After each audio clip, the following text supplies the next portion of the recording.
Oi, pessoas! Desculpe o pequeno atraso, mas eu sei que vocês estão empolgados quanto todos nós aqui. Meu nome é Frine de Orgacopoulos, eu sou editora de aquisições da Arqueiro. Estou aqui com a Mariana Fonseca maravilhosa, da Julia Quinn Brasil, e com a Julia Quinn, pessoas! Pausa para os aplausos e coraçõezinhos e tudo mais. I'm like, yay, let's all clap and, draw hearts all over and everything. A gente vai começar com algumas perguntas que vocês, leitores, tanto da Arqueiro quanto com o pessoal da Julia Quinn Brasil, mandaram. Mariana vai fazer algumas perguntas, eu vou fazer algumas perguntas, e aí depois vocês também vão fazer algumas perguntas, e a gente vai traduzir tudo, tá? Então, podem ficar tranquilos que tudo vai ser traduzido para o português. E é isso, e qualquer coisa, estamos aqui, tirem suas dúvidas. Por favor, nada de spoilers nos comentários. Ok. You understood the spoilers? No spoilers in the comments. That one. Okay, Mariana, you want to start? Yeah, that's fine. First question is about Daphne. Okay. So why did she have this sort of stigma of, just being friends with men? Was it anything to do with her or her brothers, or was it just like men being stupid? I don't know. I wrote the book so long ago. I think it was just, sort of, an experience of just having seen people who are, the girl who's friends with all the guys and they don't notice her because they're kind of friends with her. They think they want some sort of exotic creature when like the really cool girl's right in front of their nose. She was just too nice. What? She was just too nice. She was too nice, yeah. Or just, she seemed like one of the guys, and so they didn't notice her, yeah. Right. Calma, deixa eu responder, deixa eu traduzir. Você esquece que tem a tradução, Mari. Pessoas, a pergunta da Mari foi por que a Daphne tem esse estigma, né, no do que eu, de ser apenas amiga dos homens. É alguma coisa nela, ou é alguma coisa porque tá sempre envolvida com os irmãos, ou é só, caras sendo caras, né? Bestas. E aí a Julia falou, eu não sei, eu escrevi esse livro há tanto tempo. E eu acho que tem a ver com ser uma mulher que sempre foi amiga dos homens e sempre esteve lá presente com eles enquanto eles estão buscando essa beleza exótica, algo super diferente, enquanto, na verdade, uma mulher incrível está bem na cara deles. Então, foi um pouco por esse lado que ela trouxe essa parte para a Daphne. Now, go ahead, Mariana. The next question is about yourself, actually. Okay. So, how was it, you grow up, you have many siblings, and how did that influence you, writing stories about, people who have lots of brothers and sisters, like the Bridgertons? Does it make it harder for you to write a heroine who is an only child, or, more... introspective? I don't think so, because I sort of joke that I'm the quiet one in my family, which nobody believes who knows me because I'm not particularly quiet. So I kind of get the introspective part too. I don't know. I don't think it actually makes much difference. I think, I don't think it makes much difference actually.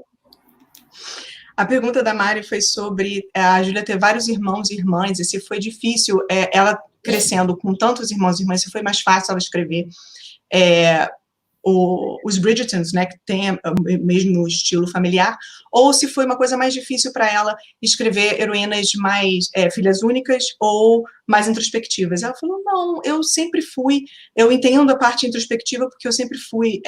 chamada pela minha família da mais quieta, né? Eu sempre fui considerada a mais quieta, o que é estranho, porque eu não sou nem um pouco quieta, e as pessoas que me conhecem acham que não é bem por aí. Mas, não, acho que não teve um problema nessa situação. I have a question from your reader, Meirielle. Meirielle, se eu falei seu nome errado, depois você puxa minha orelha, tá? Your reader, Marielle, would like to know a bit about your creative and research process. For instance, when you're writing The Other Miss Bridgerton, how did you get to know so much about the ship, and if it was based on an actual ship, or if you just researched it? So how was your creative and research process? Well, I'll talk about the research process first. That was really just getting online and doing the research. I mean, it would have been a lot harder to do this before the internet. A lot more time in libraries. I do have a friend who knows a lot about ships, so I consulted her about some of the stuff. When it came to Portugal, I did a lot of research, and then I went to Portugal, but after the book came out, I had so much fun researching. When I was turning 50, I said, I'm going to go to Lisbon and see it. So that was really fun. Oops, sorry, my husband just texted me. Everybody, hi, Paul. Hi, Paul. Hi, Paul. Okay. You let me know when you need me to take a break to translate. Yeah, Go ahead. The research is really, most of it is online, or, you know, consulting friends or people you know who know something more about a topic than you do. If you want to take care of that, and then I can talk about the creative process in a minute. A pergunta foi da Mirielle, que, mais uma vez, se eu falei errado, depois puxa minha orelha, que perguntou pra gente como é que seria o processo criativo e de pesquisa da Julia Quinn. Por exemplo, quando ela escreve Um Cavaleiro a Bordo, como ela pesquisou o navio, se o navio existe, como foi todo esse processo, tanto de criação quanto de pesquisa.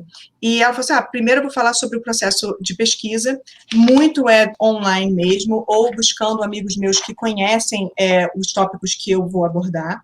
Realmente seria muito mais difícil isso antes da época da internet, porque eu teria que ir muito mais vezes a bibliotecas, mas nesse caso não, eu faço muita coisa online.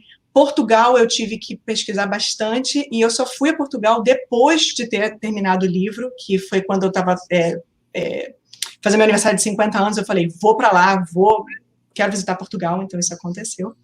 Então é muito realmente voltado para pesquisa online e falar com pessoas que conhecem sobre os tópicos. Agora vai entrar na parte do processo criativo. Okay, go ahead, go creative process. Actually, a little bit more about research, though. So I've been writing books set mostly in the same time period for, you know, how long now? 25 years or so. And so there's a certain base of knowledge I just know. So there are a lot of things I don't need to look up. I don't, you know, I understand the way society worked, and I understand how you address a duke. And there are a lot of things I just know. And so what usually happens is I tend to look things up as I go along, as I need them. Ela falou que ainda na parte de pesquisa, ela falou como ela escreve muitos dos livros no mesmo período histórico, ela tem escrito há mais de 25 anos isso, então tem coisas que basicamente ela já sabe. Então ela já sabe como a sociedade funciona, ela sabe como ela tem que lidar e falar, né, adereçar um duque. Então tem muitas coisas que ela vai pesquisando conforme ela vai escrevendo. Okay. As for the creative process, I do write a synopsis ahead of time. I mean, some people call it an outline, but I think of outlines as being sort of bullet points, and this is not that. And usually the first few pages is spent kind of studying the characters, who they are, what happened to them up to this point. I found a lot of times if I know the backstory and specific things that may have happened to the characters before the book opened, even if it doesn't end up in the book, it helps me to know the characters better, and I think I can create a more well-rounded character. So I do that, and then I kind of said, okay, well, this will happen and that'll happen, and, you know, come up with a few things that'll happen. And then literally sometimes in the outline or the synopsis, it'll just say things happen, because I don't know what things will happen to get from here to here. And then when I have that done, I go ahead and start actually writing the book. And when I write, I tend to edit as I go along. So it's kind of like this, constantly going back and back and back to look over what I did before. And then every now and then I'll have to go back a little more and, you know, do some more. And then like, I'll get to maybe chapter 10 and think, I can't even remember what happened in chapter 2. So I have to go back again. Because if you think about it, when you read a book, maybe you read it a day, 2 days, 3 days, but pretty quickly.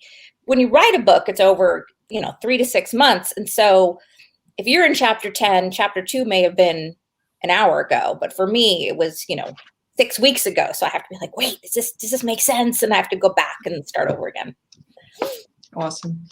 Na parte criativa, gente, ela falou, normalmente eu faço uma sinopse, o que tem pessoas que chamam de outline, né, que são como se fosse listas de informações, só que para ela não é assim, ela escreve mesmo uma sinopse, que são as primeiras páginas, sobre quem são esses personagens, o que aconteceu com eles até a história começar, tá? São coisas que aconteceram com o personagem antes da história começar, antes da gente conhecer esses personagens.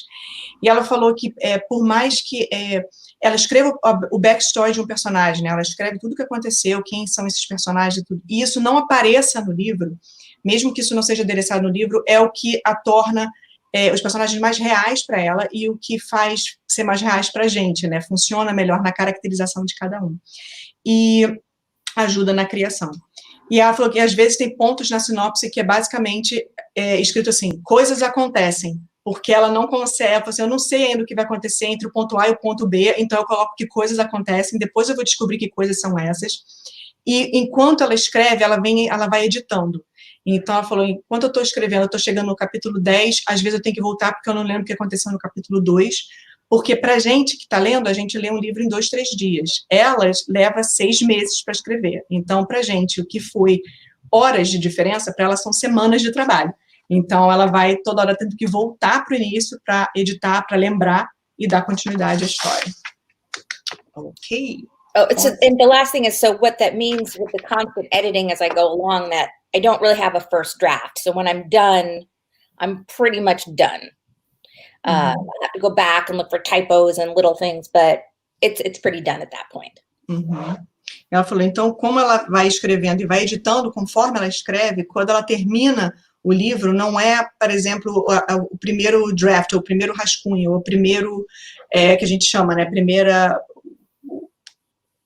sem a primeira prova, obrigada, primeira prova do livro, não, basicamente está finalizado e ela vai depois só fazer o copy desk e editar algumas coisas, mas está finalizado o livro ali. Wait, I have to show everybody what I have first because it has to go back. Yes, go ahead. It was in the store. I was so excited. Gente, olha isso, ela acabou de achar isso numa loja de conveniência, olha isso. Pão de queijo, gente, é tipo, is it like Cheetos or is it real cheese bread? It's cheese bread. But is it flavored or is it cheese bread? I don't know. I haven't had it yet. Is it frozen? It's frozen. Then it's freeze bread. Then it's freeze bread. Yeah. Yeah, I think it is. I mean, I that's like my favorite thing to get when I'm in Brazil. I mean, besides, do you pronounce it brigadeiros? Is that it? The chocolates? Yeah. Oh, they're so good. Anyway, so I've never seen these before, and they were just in the little supermarket of this tiny, tiny town that I'm staying in right now. And so I bought these, so we're having these tonight. I have to go put them out, so somebody puts them in the rack in the freezer for me. Ok, go. Gente, ela falou que ela tá numa cidade, ela não tá na casa dela, ela alugou perto da costa, e ela tá numa cidade pequenininha, e ela achou esses pães de queijo, que eu falei, mas isso é tipo Cheetos com gosto de pão de queijo ou é pão de queijo mesmo? Ela falou, eu não sei, eu não comi ainda. Aí eu e Mariana, tá congelado? Ela tá. Eu falei, então é pão de queijo. E no momento, a Mariana tá na Inglaterra, então ela está invejando o pão de queijo nesse momento, né, Mariana? Olha lá. She's like quizzing me to make sure it was the real thing. I'll let you know how it is. No, because from the packet, it looked like something that was flavored like cheese bread, but not cheese bread. But since it was frozen, it's cheese bread. I think it is. Yeah. I'll let you know. I have not. Cheese bread, I don't understand how it hasn't come to the United States in a big way. Because it's like everything we love, but I don't know. Ela não entende como é que o pão de queijo ainda não foi para os Estados Unidos, gente, porque é tudo que eles amam e ela não entendeu. E ela também é muito fã de brigadeiros, então fica a dica. Okay. Oh, somebody says they have it at Whole Foods. Excellent. I don't go to Whole Foods very often, but I will look. Que uma das meninas respondeu que tem um supermercado conhecido nos Estados Unidos chamado Whole Foods, que tem vários tipos de comida de tudo quanto é canto. Então, tem lá, então fiquem ligados. Que pessoas que não moram nos Estados no Brasil achem pão de queijos em Whole Foods. Vai, Mariana, next question. So the next question is about books that were inspired by all the stories. So, for instance, you have the most obvious, that's An Offer from a Gentleman, that's inspired by Cinderella, or books that make reference to all the stories, like The Viscount Who Loved Me, that, it's kind of a reference to the theme of the shrew, or it can be interpreted in that way. I don't know if you actually meant to do it that way. But, there is this theory that some readers came up saying that there's a sort of parallel between Colin and Penelope's story and The Little Mermaid. I know it took me a while, but it does make sense when you read it, as in, like, she finds her own voice. I'm not saying it's not there, but it wasn't on purpose. Yeah. So I just wanted to ask what you think of it, and also if there are any other books by you that, you know, have any sort of reference or were inspired by other classics or stories. I'd have to think about the Little Mermaid thing longer. I can see it. I mean, it wasn't like I was, like, when I wrote An Offer from a Gentleman, it's quite clear I was like, I'm going to do a Cinderella story. I wasn't thinking anything like that with Romancing Mr. Bridgerton. With that one, it was very difficult because it was the first time I'd actually had a book where I had two characters who were firmly established in the world. Usually you have one secondary character and then you bring in a new one and you can make them do whatever you need them to do to make the story work. But if you have two established characters, it's actually difficult because you're really kind of hemmed in. If you want to translate that part, well, I think I got to think about all the books. A pergunta da Mari foi a seguinte, tem livros inspirados em outras histórias, aí a Mari falou, por exemplo, O Visconde que Me Amava tem um pouquinho de inspiração de A Megera Domada. Ela falou, eu não sei se foi intencional ou não, e a Julia Quinn, não foi intencional. Pois é, mas a gente leu e a gente achou isso. E surgiu uma teoria sobre a história, e obviamente o Perfeito Cavaleiro é inspirado na Cinderela, e a Julia Quinn falou, sim, eu tive uma ideia de eu quero fazer um livro que seja baseado em Cinderela, né, tem essa inspiração, e Um Perfeito Cavaleiro tem essa inspiração, mas surgiu uma teoria que a história da Penélope e do Colin teria uma inspiração em A Pequena Sereia. E aí ela falou assim, tem mais alguma história sua que seja inspirado em alguma lenda, né, em algum conto de fada, ou algum outro livro? E aí a Julia falou assim, não foi intencional a parte da Pequena Sereia na Penélope e no Colin, mas eu consigo ver isso lá, mas não foi uma coisa intencional. E foi um desafio porque era uma história em que dois personagens já estavam estabelecidos. Geralmente, quando você escreve, você tem um personagem já estabelecido e o outro você vai trazer ele para essa história e você pode fazê-lo, né, tomar as decisões e fazer o que precisa ser feito para a sua história caminhar. Mas quando você tem dois personagens já estabelecidos, é mais difícil você ter essa flexibilidade. E aí ela pediu para eu traduzir enquanto ela está pensando sobre isso, que ela agora não lembra. Vamos voltar aqui. Ok, so I've just been thinking, sorry, I just saw the comment saying, did you know some people here call the Bridgertons the Brigadeiros because everybody loves them? I love that! But, you know, I don't think I've had other books where I've consciously pulled from like a folklore or anything. I mean, I have had books where I've been like, okay, I'm finally going to do an amnesia book. I'm going to do so I think of tropes more. But if people are looking for books that pull from fairy tales and whatnot, they should read Eloisa James because she's done a ton of them and she is fabulous.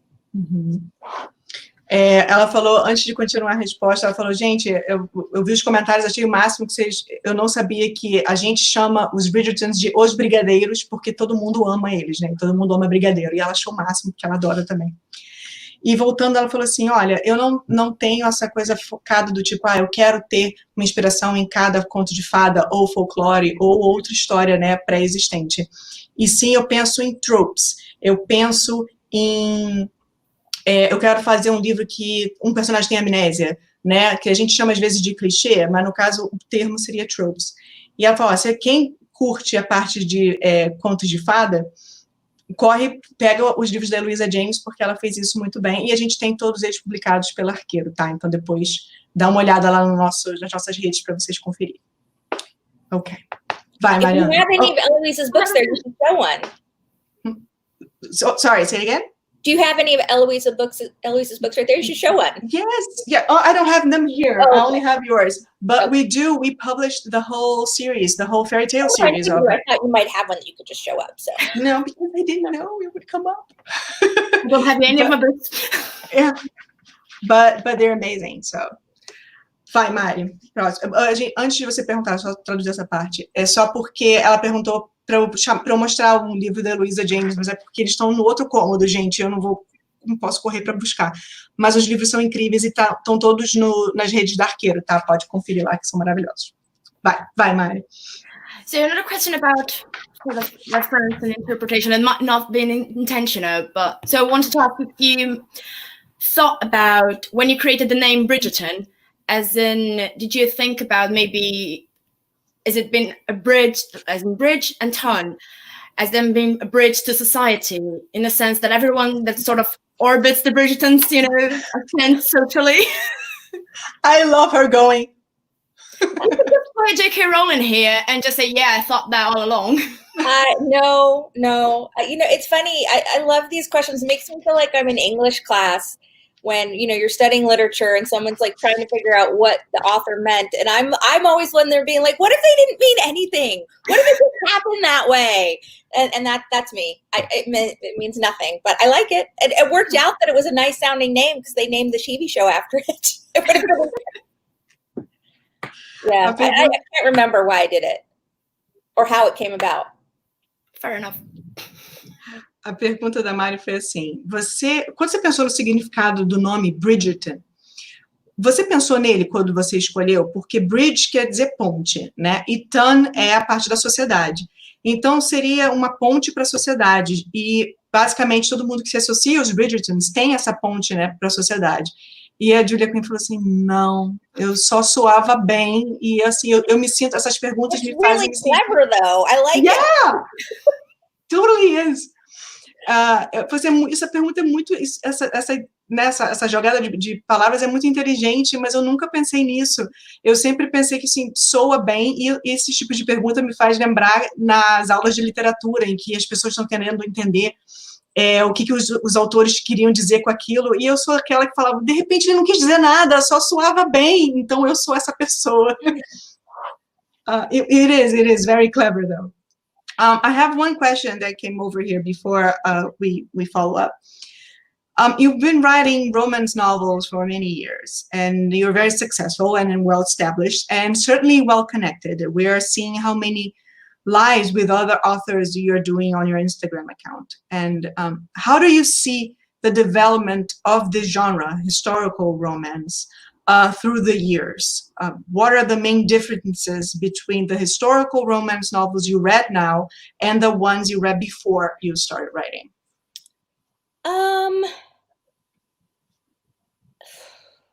I think, you know, well, I guess one of the things that I noticed before I started writing that I consciously put into my books is that I wanted to show more female friendships. I think that, you know, when you're creating a character in any type of novel, one thing to make them interesting or to feed the story is to isolate them in some way. And often that means they're orphaned or their friendships aren't very strong. And I think it was because of that you didn't see these female friendships. So that was something that I really wanted to do. And I have seen more and more of that over the years.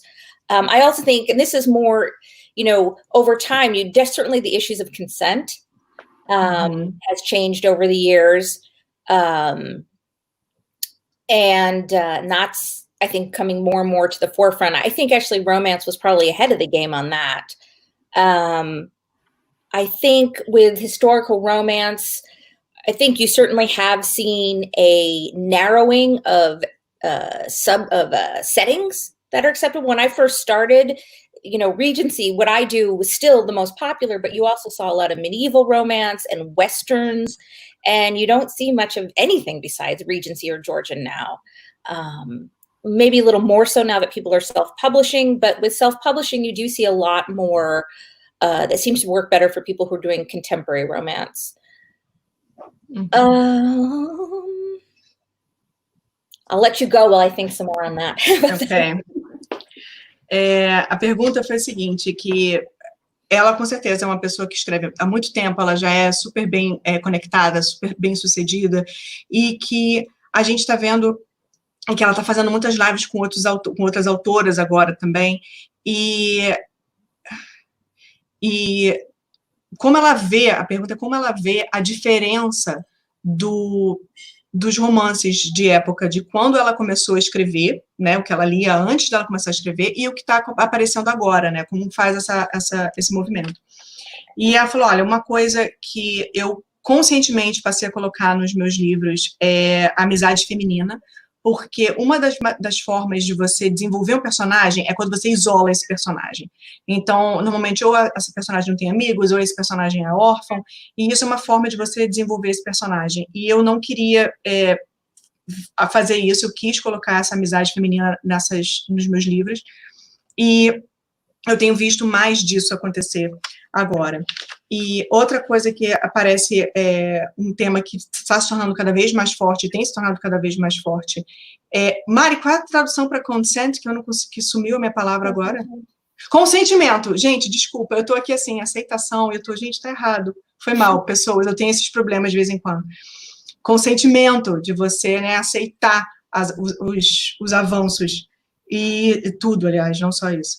E isso tem acontecido mais, esse tema tem aparecido mais vezes no romance de época e tem se mantido, né, como realmente deveria se manter.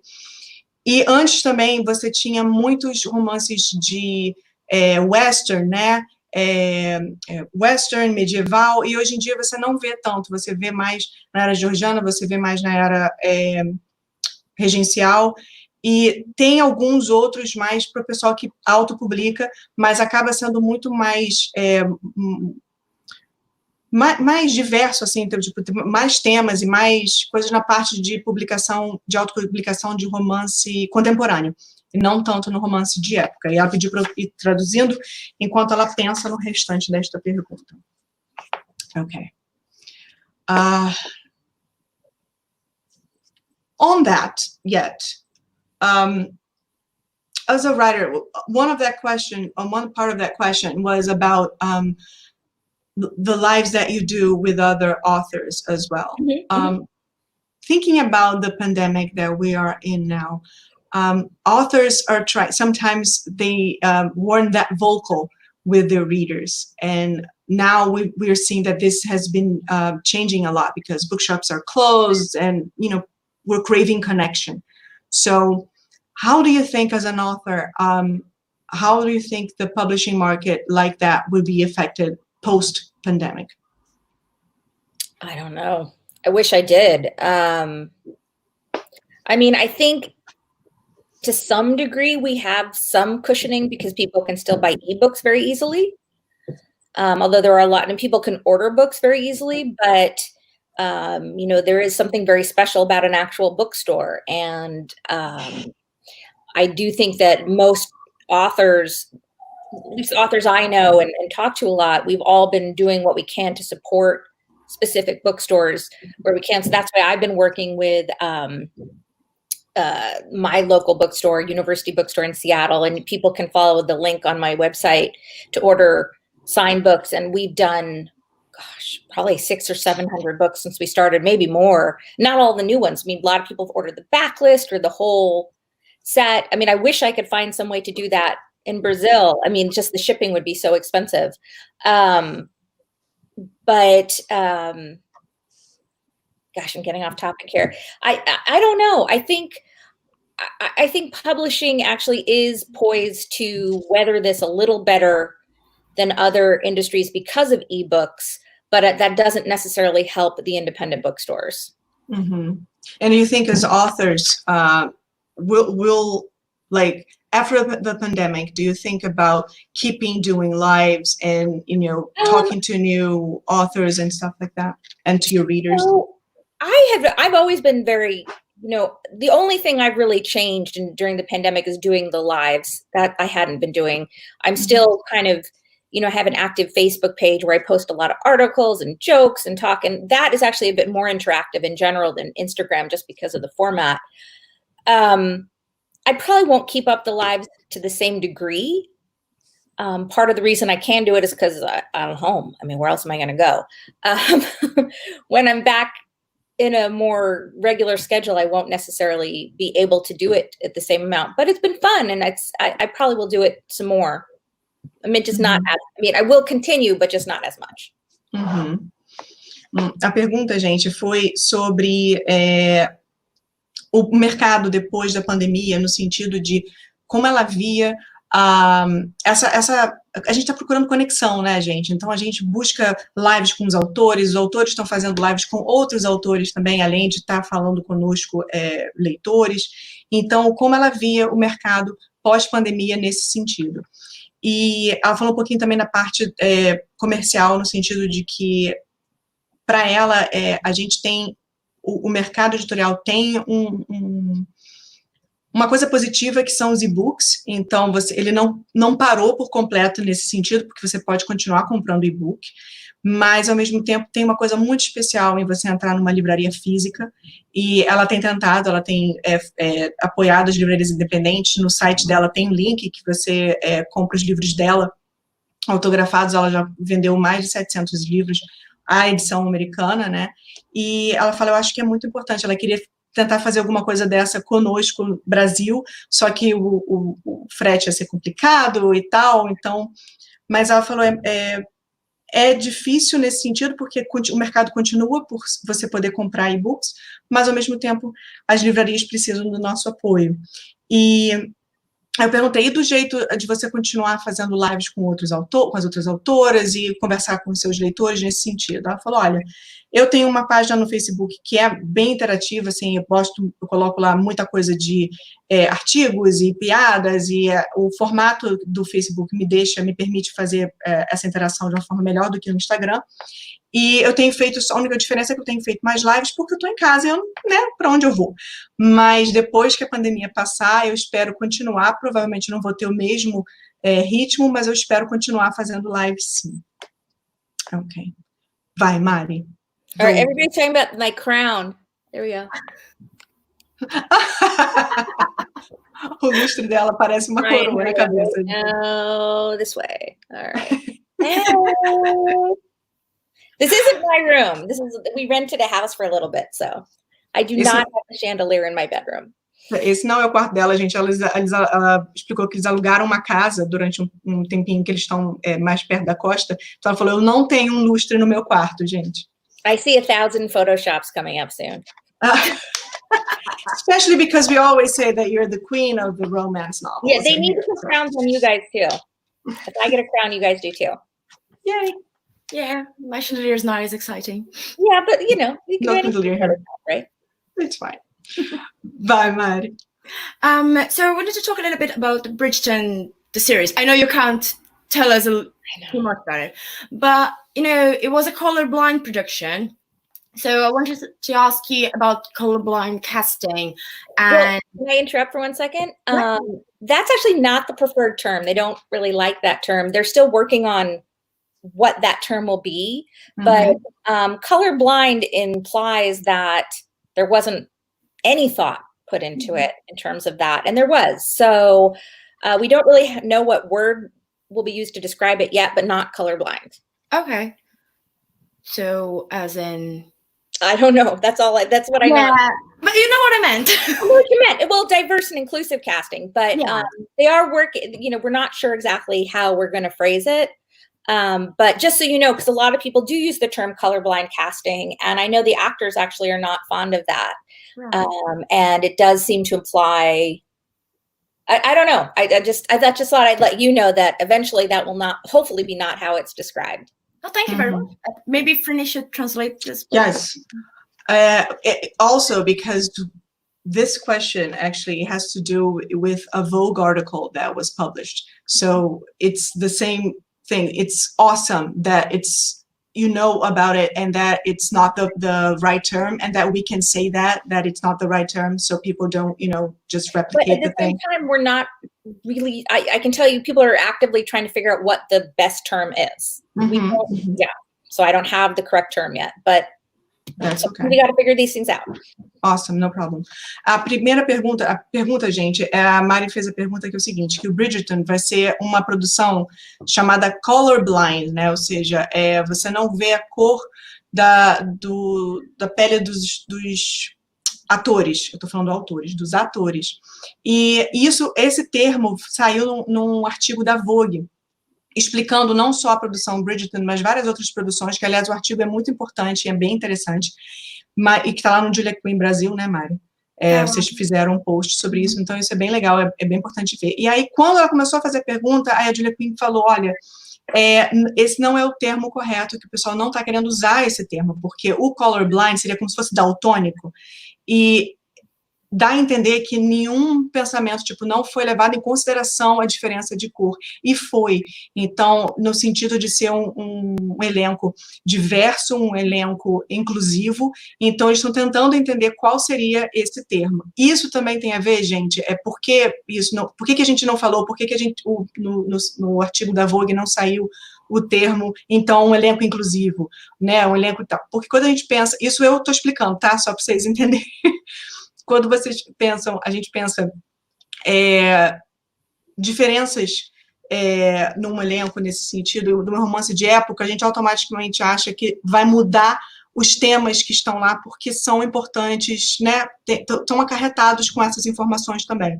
E, nesse caso, não muda a história, e sim o look dos personagens. Então, isso está mais explicado, bem melhor do que eu estou tentando explicar agora no artigo, tá? Por favor, procurem isso lá no Julia Quinn Brasil, porque é muito mais eloquente do que eu tentando falar agora, sem ter as informações corretas. Mas procurem porque é importante. Yeah, I was just talking about the Vogue article. And they did use the term colorblind, and it was actually, that article was part of the reason I spoke to some people at Shondaland recently to discuss this and to figure out, what type of phrasing will be used, and we're not entirely sure yet, but yeah. So awesome. Do you want to continue with the question? Oh, sorry. No problem. It was very informative, actually. Yeah, it was for me too, talking to them, because I wasn't involved in the casting. That's just so everybody knows. I love the casting, but I cannot take responsibility for it. But you see, so more and more productions are using this sort of, conscious with diversity casting. Do you think that's going to be a tendency now? And how is that going to impact in future productions, and even not just on the screen, but on the page as well? Do you think there's a movement towards that, of being more inclusive? Yeah. So with the first part, in terms of productions and stuff, I do think we're moving toward that. Again, not as quickly as we need to, but I think we are. It's not really something I have anything to do with. So that I don't know. In terms of books, yes, but it's a little different. Like, people ask me, okay, are you going to write characters of color in your books as main characters? And it's a little different than having a show, because when you have a television show, I mean, there are hundreds and hundreds of people involved, and they're bringing their experiences, and they're bringing their life, their own perspective to it. When I'm writing a book, it's just me. And so I personally don't think at this point I could do a good job writing at least a main character of color. I think if I tried, it's one of those things that could be like worse than not. It could be exploitative. It could be harmful in a way. I could end up doing something that perpetuates a stereotype I didn't even know about. One of the things I'm learning when it comes to privilege and inclusiveness and diversity and all these things is that there's so much I don't know. I don't know what I don't know. So it's a little different with a television show when you've got this perspective from so many people. It's not just me. It's not just on me to bring my perspective to it. And so I think it makes it a better vehicle for that. However, what I think is wonderful is that we are seeing a lot more books by authors of color, including more in contemporary romance, but some in historical romance too. And they're able to bring a perspective to it that I am not. So what I would prefer to do actually is to try to promote them and amplify their voices. And that's what I've been trying to do. I hope there'll be more in historical romance. There are many, many more in contemporary, but there are a few. And the other thing I'm doing is I'm just trying actively to learn more about history of marginalized people. There's a book I'm just ordered about, the history of Black Britain, which I just didn't know that much about. And whether or not I managed to incorporate it in my books, I don't know. But I think it's important that I at least learn. Uhum. Can I just ask which book it is? Oh, I don't have the name offhand, but I will find it. Catherine Drysdale recommended it on Instagram a while ago, and I will find the name and I will put it on my Facebook page. Awesome. A pergunta da Mari foi justamente sobre essa parte do elenco dos Bridgertons não ser um elenco não exclusivamente não branco. Então, que isso é muito importante e seria o futuro da gente ver mais filmes assim, mais séries assim e também mais livros assim. E ela falou, sim, eu acho que é um movimento, sim, da gente não ter só a predominância, né, que eu tô querendo, pra gente não usar o termo errado, gente, eu vou querer evitar esse termo aqui. Então, assim, pra gente evitar predominância branca, a gente tá andando para frente em termos de séries e filmes e livros. Ela falou, sim, eu acho que devagar, mas sim, a gente está andando para frente. Só que é muito difícil quando você faz, por exemplo, um filme, uma série, são várias pessoas que são envolvidas nesse processo, são várias vivências, vários pontos de vista. Quando eu escrevo um livro, sou só eu. E eu acho que, nesse momento, eu não tenho o que é necessário para eu conseguir fazer um bom trabalho escrevendo um protagonista que não seja branco. Um protagonista não branco, no caso. E eu acho que eu vou acabar perpetuando algum estereótipo que eu não sei, por falta de conhecimento, vou acabar ferindo uma coisa em vez de melhorar uma situação. E assim, uma coisa que eu aprendi muito sobre privilégio é que tem muita coisa que eu não sei e que eu preciso buscar informação e que eu estou querendo realmente aprender mais sobre isso. E aí também ela mencionou um livro que ela buscou, a Mariana queria saber o título também do livro que tem a ver sobre isso tudo, mas ela falou, eu perdi, eu não tenho o título aqui, mas assim que eu buscar, souber qual é o título do livro que eu comprei, porque ela não lembra, ela vai colocar na página do Facebook dela. E ela disse que tem, ela falou, o que eu tento fazer é divulgar bastante esses autores que são não brancos, o trabalho desses autores, dar voz, usar a minha plataforma para dar voz a essas pessoas, e eu espero que a gente tenha mais autores de época não brancos, do mesmo jeito que a gente também tem muito mais autores não brancos em romance contemporâneo. Então eu espero ver isso de época, e até lá eu quero me educar mais, aprender mais sobre isso, e também ajudar e dar plataforma para essas pessoas, esses autores que são incríveis e que precisam também ter voz. Awesome. 2 more questions, and then we go to the big reveal, and then... I don't know what it is. I'm super excited. I have no idea. Me too. So, changing the subject a little bit. Okay. You're working with your sister on turning Miss Butterworth and the Mad Baron into a comic book.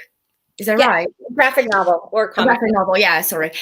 How is that process? Is it too different from writing a romance novel, like doing a graphic? Oh, very different. It's very, very different. So we had to map out a script, a long thing, and then she goes through after that. And the script involves, first you can come up with the story, and then you have to break down what happens on each page, because she used to draw it. And then she did rough drafts of every page. And now she's in the process of finishing up the final drafts of each of these rough drafts. And so it's really much more work on her part than mine, but I have been very involved in the editorial process, and it's going to be incredible. The pigeons are so awesome. Mari, qual é a tradução que eu me perdi aqui? Qual é a tradução do livro da senhora Butterworth? Butterworth, o Barão Louco. Barão Louco, isso. Obrigada, gente, porque é aquela coisa, né? A gente escreve e perdeu as anotações. Desculpa, pessoas, isso acontece, tá vendo? Quem sabe faz ao vivo, vamos lá. I'm like, I totally forgot the translation for the Mad Baron, for the title. And I'm like, yeah, I've written it, I don't know where I put it, and that happens when you go live, people. A pergunta da Mari foi o seguinte, a Julia Quinn está trabalhando com a irmã dela no graphic novel, tá? Da Lady Butterworth e o Barão Louco. Então, lembra que Barão Louco. Lembra que é um livro que vários personagens, desde os Bevelstocks até os Bridgertons, todo mundo lê esse livro, ele vai virar um graphic novel, gente. E quem está trabalhando com a Julia é a irmã dela. E a Mari perguntou como é que é o processo. Quão diferente é de você escrever um livro. E ela falou, é bem diferente, a gente fez um roteiro, e aí depois a minha irmã desenhou o rascunho de cada página desse roteiro, e aí agora a gente está fazendo o rascunho do rascunho que ela fez, então, assim, é bem movimentado, é mais trabalho na parte dela, que é artista, né, que vai desenhar, do que minha, mas eu estou bem envolvida na parte de edição e na parte de escrita, e vai ser muito, muito legal. Então, né, levanta a mão aí, quem é que já quer ver esse comic book, com certeza eu quero ver esse graphic novel, desculpa, eu quero ver esse graphic novel, com certeza. I'm like, yeah. Sorry, if people, my sister has a Patreon where she does have a few early sneak peeks if people want to join her Patreon.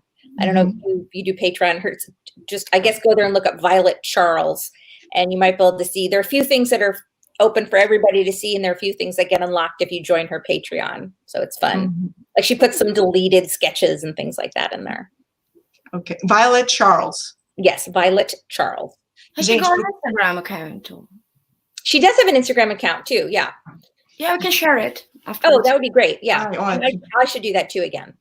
A Mari vai compartilhar lá no Julia Quinn Brasil o Instagram da Violet Charles, que é a irmã da Julia, e ela tem todas as informações e tem cenas deletadas desse graphic novel, então acho que vai ser bem bonitinho de vocês darem uma olhada. Então fiquem ligados lá no Julia Quinn Brasil. E, okay, I have one last question before we have the big reveal and everything. Oh, that's Violet Charles. Oh, now it's a picture. Now it's a picture. Violet Charles Comics, there we go. Violet Charles Comics. Violet Charles Comics, tá, gente? É o Instagram da irmã da Julia Quinn, mas a Mari vai colocar tudo no Julia Quinn Brasil. So there we go. I'm so terrible. Come here. Here's the pigeon. There you go. Olha lá, olha os pombos, gente. Olha os pombos, que sensacional. Gente, muito bom. Okay, last question from your readers is, you have a reader called Paula Nakazato, and she would like to know, what were your biggest challenges as you were starting out as an author, and what are your biggest achievements? Ooh. The biggest challenges starting out, I think, is just finishing a book. Although honestly, I think it's harder. The first book wasn't so hard to finish because you're just so excited and you're like, yeah, you don't know what you're doing, and you're just like, whatever, I'm going to write a book. And now it's actually harder. I mean, in some ways it's easier because you know that you can. I mean, I've written enough books, like I know I can write a book. I have written a book. I can do this, but it's hard. The only way to actually write a book is to actually write it. And I always tell people, like, if there was another way, I would have figured it out by now. So I think that's still constantly the hardest thing, is just to make yourself do it. I think it's so hard to put your butt in the chair and do it. In terms of my greatest achievements, I think the television show at this point, I mean, that's just, I tell people, I'm like, I never thought it would happen to me. And I'm saying, like, I know it sounds silly. I never thought it would happen to anyone. I mean, it's just nobody in my genre got TV deals, and certainly not on Netflix with Shonda Rhimes. I mean, that was just insane. So yeah, that still blows my mind every time. And it could be the first one for open doors for other authors and other books of the genre. So. I mean, I always tell people, like, let's be honest, mostly I'm happy for me, but I'm also happy for the whole genre. Because I think it hopefully will do a lot of great things for the whole genre, which I think will be wonderful. Definitely. Yes. Have you actually met Julie Andrews? No. I don't think anybody on the cast has met her, because she does voiceover work. Mm-hmm. So she's been recording it separate. I don't even think she's in England. I think she's been recording it in New York. Really? Uhum. Gente, a pergunta foi da Paula Nakazato, e ela queria saber quais são os maiores desafios quanto escritora, né, quanto começando a ser escritora da Julia, e quais foram as maiores conquistas. E ela falou, eu acho que o maior desafio é realmente terminar o livro, porque o primeiro livro, eu acho que, quando eu comecei a escrever, eu falei, tá ótimo, vou sair escrevendo, eu não sei o que eu estou fazendo, vou lá, vou escrever o que eu quiser. E depois você fala, tá, tudo bem, eu já escrevi, eu sei o que eu posso fazer isso, então você escreve o próximo, mas terminar aquele livro é difícil você sentar e terminar um trabalho inteiro, e não tem outro jeito, senão literalmente sentar o bumbum na cadeira e escrever, e ela falou, se eu tivesse outra resposta e tivesse outra forma de escrever um livro, eu teria descoberto já a essa altura do campeonato, então, realmente, então o mais difícil para ela foi realmente sentar e terminar o livro. E ela falou, acho que a maior conquista foi a série de TV, que ela falou, gente, eu nunca pensei que isso aconteceria para mim, eu nunca pensei que isso aconteceria com o gênero de romance de época. Então, é uma coisa que, assim, vamos ser bem sinceros, primeiro, eu estou muito feliz por mim, e segundo, eu estou muito feliz pelo gênero, porque eu nunca imaginaria que ninguém no gênero de romance de época teria uma série fechada com a Shonda Rhimes e para Netflix. Então, é uma coisa louca de se pensar isso. Então, e a gente falou, tomara que seja o primeiro de muitos, e que abra espaço, né, e abre portas para próximas adaptações. E ela, sim, eu com certeza espero isso. A Mari perguntou se ela tinha conhecido a Julie Andrews, e que tá, né, é a nossa voz da nossa Lady Whistledown, atenção para os spoilers nos comentários. E ela falou que não, que ela, como ela faz só a voz, ela não deve estar nem na Inglaterra, acho que ela está gravando a voz, fazendo esse trabalho de locução de Nova York, então ninguém conheceu, e foi filmado na Inglaterra, então ninguém conheceu. Ok, now it's time for the big reveal. I don't know. Okay. I have to explain what it is in Portuguese and in English, so everybody knows what it is, okay? Wait, are you going to explain in Portuguese first so I don't know? Yes, I can do that right now because you just gave me that idea. So That's right. I can tell a few things, maybe. Okay. Ok. Gente, eu vou explicar primeiro qual é o grande revelação em português, porque aí ela não sabe, tá? E depois eu explico em inglês para ela. Como vocês sabem, o Do Que Eu vai ter a série, não é data de série, não é nada disso, porque nós não temos essa informação. The first thing it has to do with the Duke and I got that part. And it has nothing to do with dates for the Netflix because we don't have that information. That's true. I need to tell everybody now because that's what I get asked the most is when is the show? And then the next most question is when is the trailer? And I honestly don't know. Trust me, there are things I know that I cannot share with you. That I don't know. I absolutely don't know. Ok. Ela falou, todo mundo me pergunta quando é que vai sair o trailer e quando é que vai estrear a série. Ela falou, eu não sei de nada sobre isso, eu sei de várias coisas que eu não posso contar para vocês, mas isso eu não sei. Então, estamos curiosos, mas também, né, entendemos. We're curious, but we understand. Believe me, you think you want to know? I want to know. I really want to know. Sim, gente, se vocês querem saber, imagina eu quero saber, sim. Então, tem a ver com Do Que Eu. Que nós temos personagens em todos os Bridgertons, que são personagens leitores, não é mesmo? Todos estão sempre lendo, o Barão Louco é uma desses livros. São personagens leitores, são personagens que gostam de ler, e faz 20 anos que esse livro foi publicado. And I'm just saying that in The Duke and I, and not only in The Duke and I, but the whole Bridgerton series and everything that you write, we have, all the characters are readers. So they're always reading something, and the Matt Berry is one example of that. So we have a lot of characters who are readers. And we are in the 20th anniversary of publication of The Duke and I. So, yeah, you're doing the math, yeah. I'm like, wow, it's not even a teenager anymore. No. Então, a gente vai apresentar para vocês uma edição de luxo do Que Eu, que foi pensado no formato de livro que esses personagens leriam lá no século XIX, tá? So I'm going to present to you a deluxe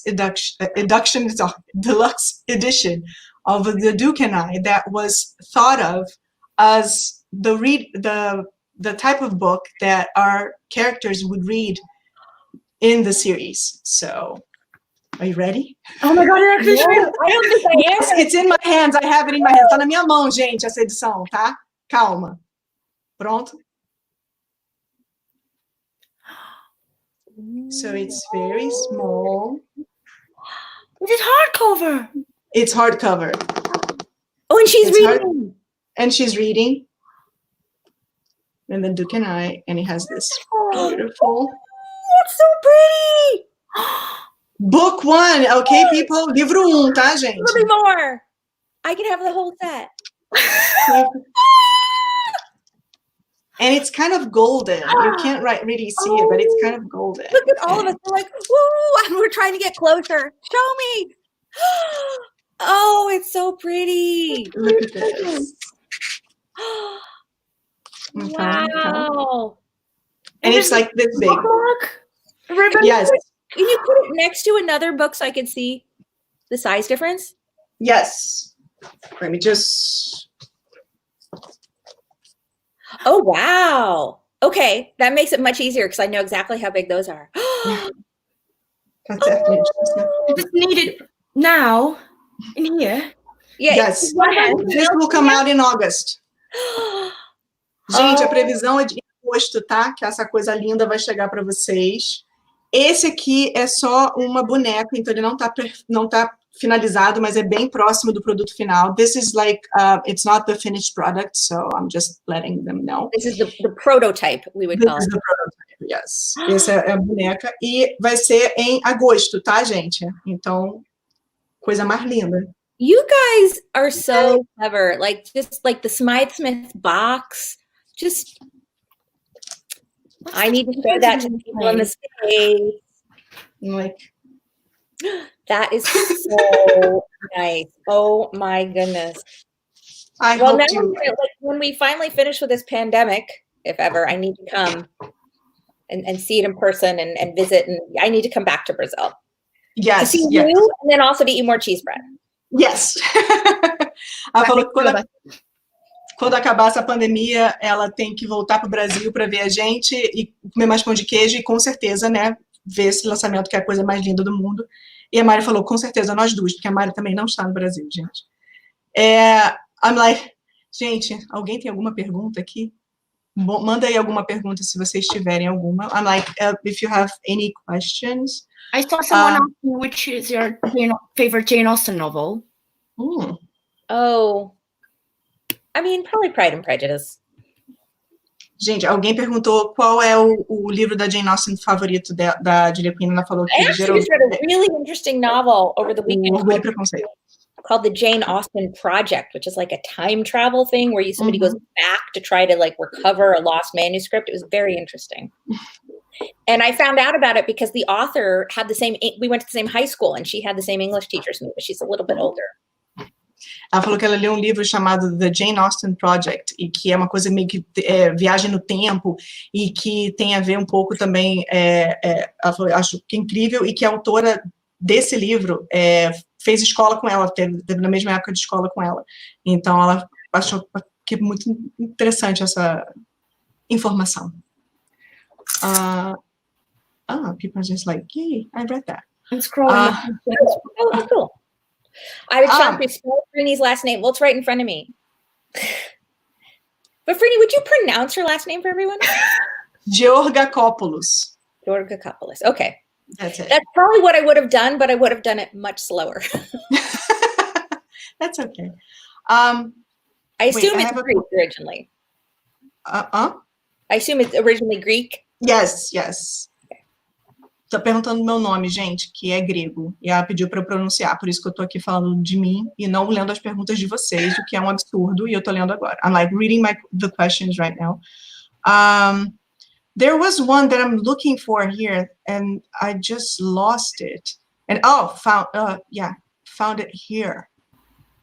Marceli wants to know if you think about, or if it's something interesting that to write a character that it's a bit older as a protagonist.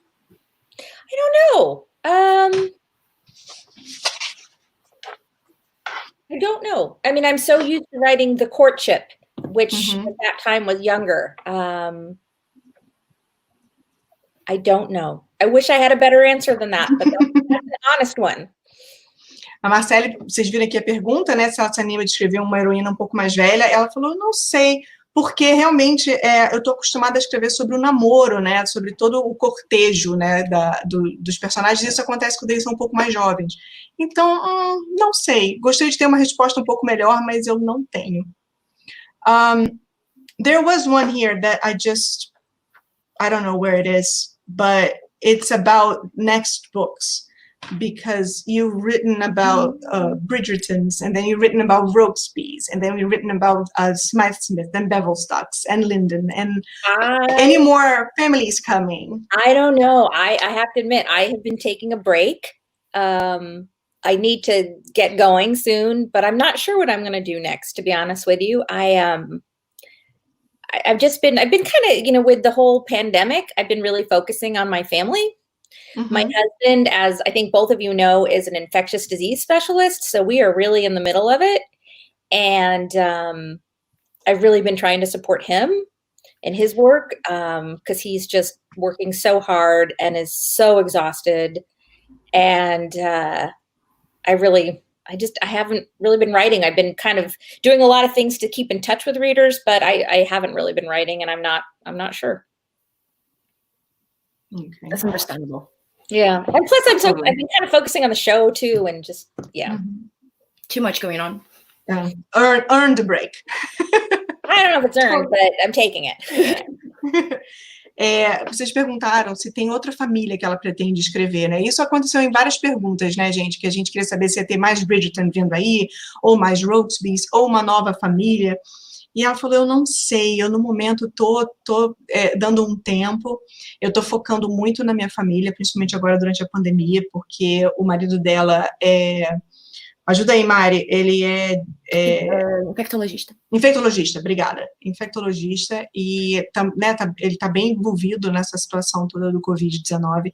Então ela falou, não tô escrevendo agora, eu tô focada nessas coisas da série de TV, então eu não sei o que vem agora. Eu falei, você tirou um tempo de descanso muito merecido. Ela falou, não sei se eu mereci não, mas eu estou descansando, e é isso aí. Então, ainda não sabemos o que vai acontecer daqui para frente.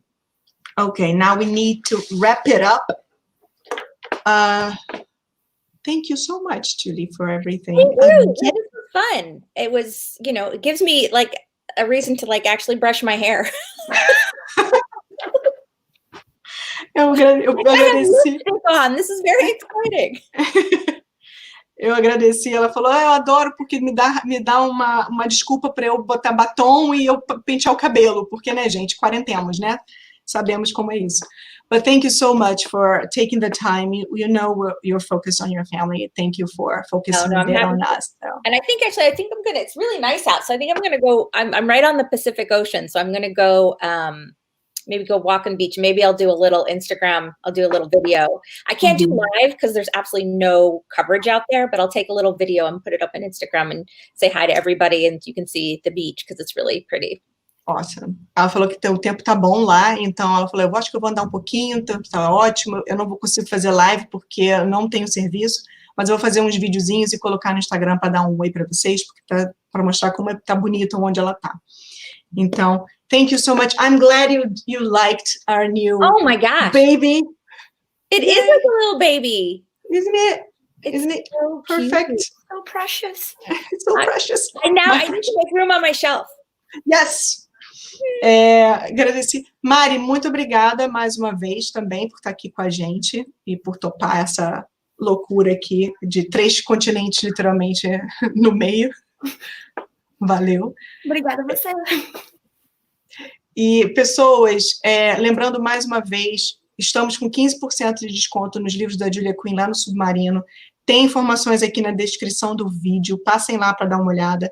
Essa é a segunda live que a gente fez com a Julia Quinn, a primeira já está no IGTV, lá no Instagram, então passem lá, porque muitas das perguntas que eu vi por aqui estão lá também. Então, passem, já foram respondidas, então passa lá para vocês conferirem as respostas. E tomem cuidado, né? Fiquem sempre de máscara, lavem as mãos, fiquem bem, continuem lendo. E obrigada por vocês estarem aqui. Mais uma live com a gente. Thank you so much again, Julie, for everything. Thank you. Bye, everybody. Bye-bye. Tchau, gente.